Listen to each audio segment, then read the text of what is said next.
20 minute में 20 खबर में आपका स्वागत है। आपके साथ मैं हूं अभिषेक।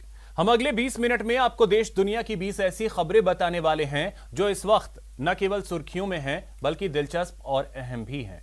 तो शुरू करते हैं 20 मिनट में 20 खबरों का सिलसिला और सबसे पहले आपको दिखाते हैं राजस्थान की वो कौन कौन सी खबर है जो इस वक्त अहम है। राजस्थान में कोरोना संक्रमण का असर कम होने की वजह से कक्षा 1 से 5वीं तक के बच्चों के स्कूल भी खुल गए हैं। स्कूल में छोटे छोटे बच्चे पहुंचने लगे और निश्चित तौर पर जो स्कूल प्रशासन है उसके ऊपर कहीं ना कहीं एक चुनौती भरा कार्य है कि छोटे छोटे मासूम बच्चों को समझा के रखना कि किस तरह से जो है इस गाइडलाइन की पालना करनी है। सरकार के आदेश के तहत कक्षा 1 से 5वीं तक के स्टूडेंट्स को भी ऑड इवन फॉर्मूले पर स्कूल आने दिया जा रहा है। इस दौरान स्टूडेंट्स को सोशल डिस्टेंसिंग के साथ क्लास में बैठाया जा रहा है। साथ ही स्कूल पहुंचने पर स्टूडेंट्स का टेम्परेचर भी चेक किया जा रहा है। स्कूल खुलने से यहाँ के बच्चे बेहद खुश हैं। सबसे दूर बैठना, शेयर खाना शेयर नहीं करना। बहुत दिन बाद स्कूल आए। कैसा लग रहा आज सारे बच्चों के साथ में आप वापस स्कूल में पढ़ने लगे? अच्छा लग रहा है। सबसे पहले हाथ धोना चाहिए, फिर सैनिटाइजर करना चाहिए और मास्क पहनना चाहिए। स्कूल तो खुल गए हैं लेकिन अभी भी कुछ अभिभावक छोटे बच्चों के स्कूल भेजने से हिचक रहे हैं और यही वजह है कि पहले दिन स्कूलों में बच्चों की संख्या बेहद कम रही। इंस्ट्रक्शन दिया गया है कि किस तरह से कोविड इसमें जो है क्या क्या आपको किस तरह से अवेयर रहना है। Every time wear your mask, use your sanitiser and seat proper. घर के बरामदे में बुजुर्ग लालू राम मीणा की डेड बॉडी पड़ी है और बाहर पुलिस वाले तफ्तीश में जुटे हैं। दरअसल दौसा के रामगढ़ पचवारा थाने के हेमलाया वाला गांव में रास्ते को लेकर एक ही परिवार के 2 गुटों में हिंसक झड़प हो गई और उसी झड़प में पत्थर लगने से 65 साल के लालू राम मीणा की मौत हो गई। बताया जा रहा है कि हेमलाया वाला गांव में रास्ते को लेकर एक ही परिवार के लोगों के बीच विवाद था। इसी दौरान एक पक्ष ने ग्राम पंचायत के साथ मिलकर सड़क बनवाने का काम शुरू कर दिया। इसी काम के विरोध में दूसरे पक्ष के लोगों ने उन पर हमला कर दिया। इसी दौरान दोनों पक्षों के बीच जमकर पत्थरबाजी हुई जिसमें लालू राम मीणा की मौत हो गई। उनकी लुगाई ने पहले वार कर दिया हमारी भाभी पर और फिर उसने रामतार मीणा ने मेरे पापा पर वार कर दिया और ईंट की देके सिर पे लग गई, उससे मौत हो गई वहीं मौके पर। जब इस मामले की जानकारी पुलिस को मिली तो वो मौके पर पहुंची और पूरे मामले की जांच शुरू कर दी। पर लालू राम नाम के एक व्यक्ति की मृत्यु हो रखी थी। उसकी लाश को हमने पोस्टमार्टम के लिए यहाँ हॉस्पिटल में रखवा दिया है। लालू राम के पुत्र सीताराम ने इस संबंध में एक रिपोर्ट दी है जिस पर हमने एफआईआर दर्ज कर ली है। ट्रक से धुआं लगातार निकल रहा है और उसमें लोड माल को खाली कराने के लिए मजदूर और ट्रक के खलासी और ड्राइवर लगातार कोशिश कर रहे हैं। ट्रक में लगी आग की यह खबर अलवर से आई है। बताया जा रहा है कि अलवर के कैंडलगंज बाजार में एक ट्रक में शॉर्ट सर्किट की वजह से आग लग गई। इस ट्रक में चावल से बने मुरमुरे की बोरियां लोड थी, लिहाजा ट्रक में उठी चिंगारी ने कुछ ही देर में विकराल रूप अख्तियार कर लिया। ट्रक में लगी आग को देखकर मौके पर लोगों की भीड़ लग गई। कुछ देर बाद फायर ब्रिगेड की टीम भी मौके पर पहुंच गई और उसने कुछ ही देर में ट्रक में लगी आग पर काबू भी पा लिया। हालांकि तब तक ट्रक को अच्छा खासा नुकसान हो चुका था। बताया जा रहा है कि आग की वजह से करीब 4 लाख का नुकसान हुआ है। आके लगी तो इसके अंदर कोई शॉर्ट सर्किट के कारण आग लगी होगी। तो इसमें मुरमुरे बड़े इन्होंने सूचना दी दमकल विभाग को। अपने नगर परिषद दमकल टीम रात को आ गई थी और रात से इसका रेस्क्यू कर रहे हैं। इसके सारे कट्टे निकाल के बाहर पटके हैं एक तो, क्योंकि ये मुरमुरे हैं, मुरमुरे में कट्टे फंसे पड़े हैं इसके अंदर और भाई इन्होंने पूरी मशक्कत के साथ अभी कट्टे बाहर निकाले। रविवार को आयोजित रीट की परीक्षा के दौरान प्रशासन की सख्ती और सुरक्षा इंतजामों की वजह से प्रदेश के अलग अलग हिस्सों से कई मुन्नाभाई गिरफ्त में आ गए। बीकानेर, अजमेर, टोंक, भीलवाड़ा, भरतपुर, प्रतापगढ़, जैसलमेर, सीकर, चूरू जिलों में पुलिस ने कई गिरोहों का खुलासा किया और इनके पास से भारी मात्रा में नकल कराने की सामग्री, दस्तावेज, फर्जी फॉर्म और लाखों का कैश भी बरामद किया गया। बीकानेर पुलिस ने कुख्यात तुलसाराम कालेर गिरोह का खुलासा कर आरोपी मदन लाल जाट, त्रिलोक चंद, ओम प्रकाश जाट, गोपाल कृष्ण और किरण जाट को गिरफ्तार किया है। बीकानेर पुलिस की सूचना पर प्रतापगढ़ में हनुमान बिश्नोई और मालाराम बिश्नोई, नीम का थाना सीकर में आदूराम, अजमेर में गणेशाराम और JNVC बीकानेर से सुरजाराम को गिरफ्तार किया गया है। खास बात यह है कि इन आरोपियों के पास से ब्लूटूथ चप्पल डिवाइस भी मिला है। जो 6 से 7 लाख रुपए में बेची गई थी। में एक छोटे से इनपुट के आधार पर एक कैंडिडेट हमने पकड़ा किशनगढ़ में, जिसकी चप्पल में डिवाइस था, वो नकल करने का प्रयास कर रहा था। उसको परीक्षा की शुरुआत में ही पकड़ लिया। उससे पूछताछ चल रही है किस किस से उसका लिंक था और इस तरह के कितने कैंडिडेट इस तरह की गतिविधि में शामिल है, उस सब के बारे में पूछताछ चल रही है। सरकार की ओर से मुफ्त में स्कूटी मिलने से इन लड़कियों के सपनों को पर लग गए हैं। ये लड़कियां अब न बेधड़क होकर केवल कॉलेज जा पाएंगी, बल्कि आगे की पढ़ाई कर अपने भविष्य का फैसला भी खुद कर सकेंगी। दौसा की इन लड़कियों ने 12वीं में 60% से ज्यादा अंक हासिल किए थे।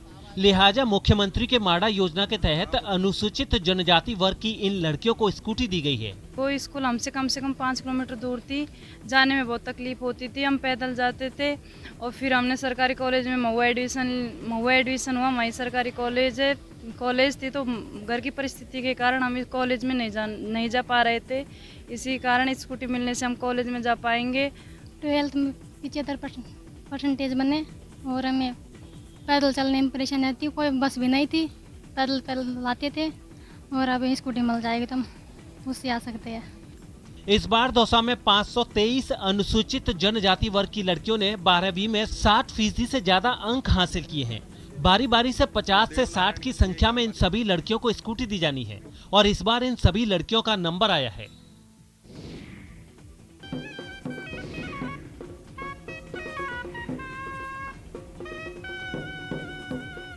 पर्यटकों ने सोचा भी नहीं था कि उनका इस अंदाज में स्वागत किया जाएगा।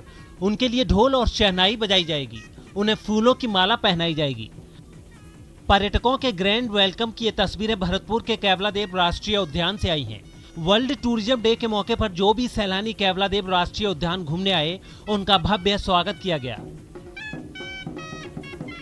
खास बात यह कि इस दौरान केवलादेव राष्ट्रीय उद्यान के बाहर राजस्थानी संगीत के साथ एक झांकी भी सजाई गई थी और यहां आने वाले सैलानियों के लिए राजस्थानी संगीत का खास इंतजाम किया गया था। वर्ल्ड टूरिज्म डे को सेलिब्रेट करने के लिए पर्यटन विभाग के डिप्टी डायरेक्टर अनिल राठौड़ भी केवलादेव राष्ट्रीय उद्यान पहुंचे थे और उन्होंने यहां घूमने आए लोगों से बात कर ये भी जानने की कोशिश की कि पर्यटकों को यहां और किन सुविधाओं की जरूरत है। दौसा में कांग्रेस विधायक मुरारीलाल मीणा के घर वन विभाग की टीम औषधीय पौधे लेकर पहुंची और उनसे औषधीय पौधे लगाने की अपील की। वन विभाग की टीम की इस अपील पर विधायक मुरारीलाल मीणा ने उप वन संरक्षक वी केतन कुमार के साथ मिलकर अपने हाथों से पौधे लगाए। हमारी सरकार ने कोरोना को देखते हुए, जो महामारी थी उसको देखते हुए घर घर औषधीय योजना लागू करी है वन विभाग के माध्यम से और बहुत बड़ी संख्या में जो औषधीय पौधे उनका वृक्षारोपण किया जा रहा है और जनता भी इसके लिए अवेयर हो चुकी है। स्वस्थ राजस्थान, हरित राजस्थान का सपना पूरा करने के लिए मुख्यमंत्री अशोक गहलोत की ओर से घर घर औषधि योजना चलाई जा रही है। इसी योजना के तहत वन विभाग की टीमें घर घर औषधीय पौधे वितरित कर रही हैं।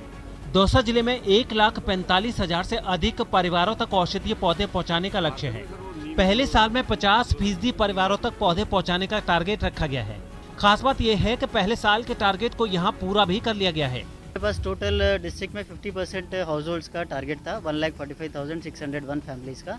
हमारे पास फर्स्ट ईयर में 50% फैमिलीज़ को कवर करने का था, जिसमें हमने 50% अचीव कर लिया है। नेक्स्ट अक्टूबर में हम 100% अचीव कर लेंगे। चलिए अब देखते हैं कुछ अन्य राज्यों की खबरें। प्रधानमंत्री नरेंद्र मोदी ने आयुष्मान भारत डिजिटल मिशन को लॉन्च कर दिया है। वीडियो कॉन्फ्रेंसिंग के जरिए पीएम मोदी ने इसकी शुरुआत की। इस मौके पर प्रधानमंत्री नरेंद्र मोदी ने कहा कि स्वास्थ्य के क्षेत्र में ये एक क्रांतिकारी कदम है।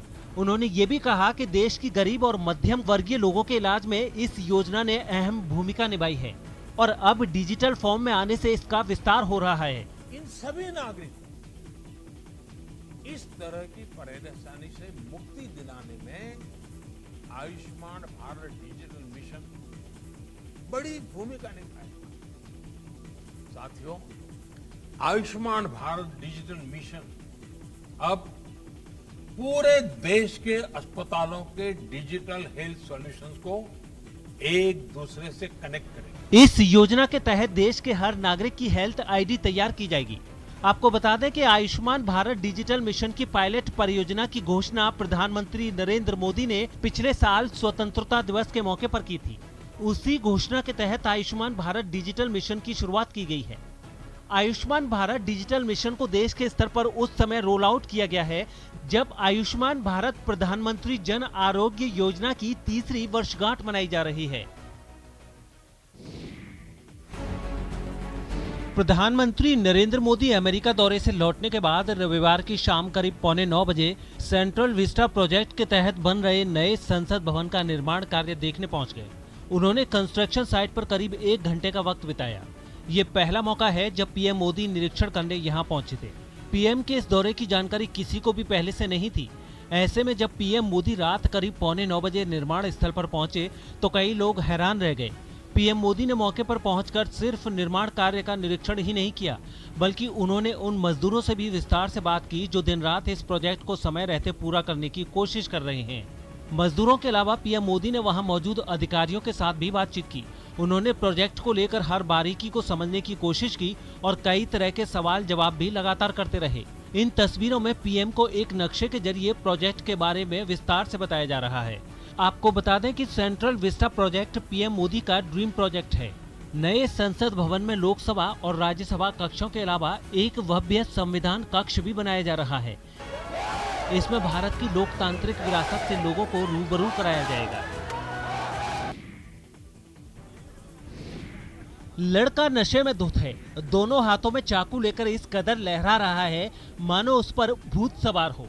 गुस्से से लड़का कांप रहा है। भीड़ ने भी उसे घेर रखा है। कोई बड़ी सी लाठी लेकर उसे डराने की कोशिश कर रहा है तो कोई कुर्सी से उस पर काबू पाने की हिम्मत जुटा रहा है। हाथ में चाकू लेकर भीड़ को धमकाते इस शख्स की ये तस्वीरें मुंबई के दहिसर के एसएन दुबे रोड की हैं। बताया जा रहा है कि श्रीजी इंडस्ट्रियल के पास इस शख्स को लोगों ने नशे में धुत देखा। जब किसी ने इसे टोका तो ये गुस्से में आग बबूला हो उठा और दोनों हाथों में चाकू लेकर लोगों को डराने लगा। इसे चाकू घुमाते देख मौके पर लोगों की भीड़ जमा हो गई। फिर लोगों ने इसे घेर लिया और एक शख्स ने इसे बांस के सहारे डराने की कोशिश की। जब यह डरा नहीं और चाकू नहीं रखा तो उस शख्स ने इसके पैरों पर वार कर दिया। डंडा लगते ही ये शख्स चाकू लेकर उस शख्स के ऊपर कूद पड़ा।